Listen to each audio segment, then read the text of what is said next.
இந்த சிறிய குடிசை வீட்டிலேயே நமது வாழ்க்கை முடிந்துவிடுமோ என கூரை ஓலையை பார்த்து கொண்டிருந்த முதியவருக்கு புதிய வீடு கட்டி கொடுத்த நபருக்கு பாராட்டுக்கள் குவிந்து வருகிறது.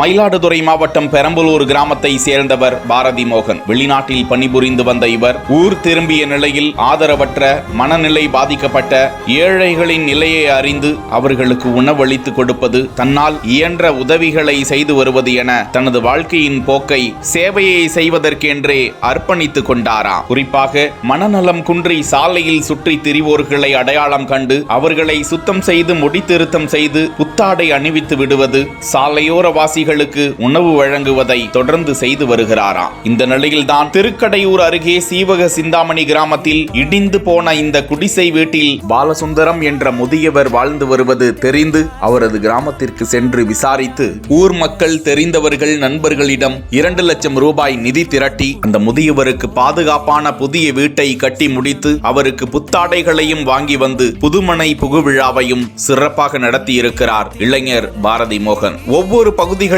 உள்ள இளைஞர்கள் முயன்றால் இது போன்ற அந்தந்த பகுதி ஏழை எளிய மக்களுக்கு உதவி செய்ய முடியும். இதன் மூலம் நாமும் மகிழ்ச்சியோடு வாழலாம் என கூறும் பாரதி மோகனுக்கு பாராட்டுகளும் நன்றிகளும் குவிந்து வருகின்றன.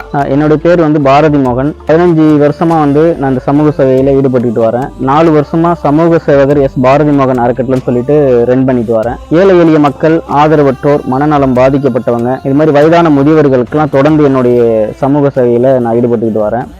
தினந்தோறும் பார்த்தீங்கன்னா ஆதரவற்றோருக்கு நம்ம வீட்டிலேயே 150 பேருக்கு சமைச்சு எடுத்து கொண்டு போயிட்டு மயிலாடுதுறை மாவட்டம் முழுவதும் நம்ம கொடுத்து அவங்க பசி ஆட்டிட்டு வரோம். அப்புறம் மாற்றுத்திறனாளிகளுக்கு 3 சக்கர சைக்கிள் கொடுத்து அவங்களுக்கு அவங்களுடைய வாழ்வாதாரத்தை மீட்டெடுக்கிறோம். அப்புறம் இது மாதிரி வயதான முதியவர்களுக்கெல்லாம் வீடு கட்டி அவங்களுக்கு ஒரு சந்தோஷத்தை ஏற்படுத்துறோம். இது பார்த்தீங்கன்னா மயிலாடுதுறை மாவட்டம் திருக்கடையூர் சிவசிந்தாமணி கிராமத்தில் ஐயா பாலசுந்தரம் அவங்க ஒரு குடிசை வீட்டில் ரொம்ப மழை பெஞ்சா தண்ணி உள்ள போற சூழ்நிலை, உள்ளார பாம்பு எல்லாம் இருக்கிற சூழ்நிலை. இங்க உள்ள கிராமத்துல சில நபர்களால் எனக்கு கால் பண்ணி சொல்லியிருந்தாங்க.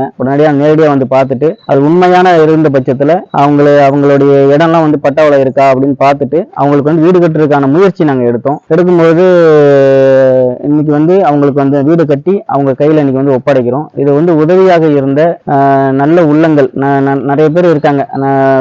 அவங்களுடைய உதவியோட இந்த வீட்டை கட்டி ஐயாவுக்கு அவங்கள்ட்ட கொடுத்து இன்னைக்கு அவங்கள சந்தோஷப்படுத்தியிருக்கோம். கண்டிப்பா இது போல மேலும் மேலும் நிறைய உதவிகள் செய்யறதுக்கு நிறைய பேர் உதவி பண்ணணும்னு சொல்லிட்டு நான் எல்லாத்தையும் தாழ்மையா கேட்டுக்கிறேன். சீதை சிந்தாமணி சொந்த ஊர்.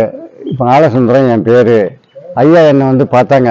பார்த்ததுக்கு அப்புறம் என் வீட்டையும் பார்த்தாங்க, எல்லாத்தையும் பார்த்தாங்க. அப்புறம் எனக்கும் சொன்னாங்க, ஐயா உங்களுக்கு ஒரு வீடு கட்டி தரேன், உனக்கு பிள்ளையா இருக்கணும்னு நானே நினச்சிக்கிட்டு அவங்ககிட்டையும் அதை சொல்லிவிட்டு எனக்கு ஒரு வீடு கட்டி கொடுத்து இப்போ என்னை வீட்லேயும் என்னை ஒப்படைச்சி வீட்டையும் கிட்ட கொடுத்து பார்த்துங்க, அப்படிமா இருங்கன்னு சொல்லியிருக்காங்க என் பிள்ளை.